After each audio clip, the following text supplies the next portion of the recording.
ராணிப்பேட்டையில் நெசவு தொழில் செய்யும் கால்குழி பள்ளத்தில் நீர் ஊற்று வருவதால் வாழ்வாதாரம் பாதிக்கப்பட்டு நெசவாளர்களுக்கு மாலை முரசு செய்தி எதிரொலியாக நிவாரணப் பொருட்கள் வழங்கப்பட்டுள்ளன. ராணிப்பேட்டை மாவட்டம் கலவை அருகே உள்ள வாழைப்பந்தல் கிராமத்தில் 600க்கும் மேற்பட்ட குடும்பங்கள் வசித்து வருகின்றனர். இங்கு வசிக்கும் மக்களின் பிரதான தொழிலாக பட்டு நெசவு தொழில் அமைந்துள்ளது. இந்நிலையில் பெஞ்சல் புயல் காரணமாக பெய்த கனமழையால் அண்ணா நகர், ஹவுசிங் போர்டு உள்ளிட்ட பகுதிகளில் நெசவு தொழில் செய்யும் கால்குழி பள்ளத்தில் நீர் ஊற்று ஏற்பட்டது.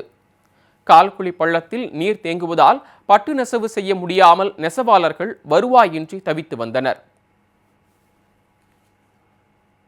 சலுகை வந்தாலும் கொரோனால கூட எங்க தொழில் தான் பாதிச்சுச்சு, வேற எதுவுமே கிடையாது.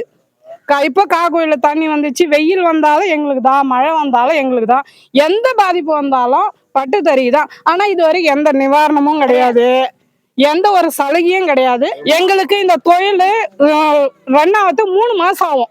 நாங்க வீட்டு வாடகை தரணும், குழந்தைங்களுக்கு ஸ்கூல் ஃபீஸ் கட்டணும், எல்லாமே இதுலயே பார்க்கணும். நாங்க யார் எங்களை என்ன செய்வாங்க, எதுவுமே செஞ்சதில்லை இது வரைக்கும். இந்த கிராமத்தை பார்த்ததும் கிடையாது, செஞ்சதும் கிடையாது.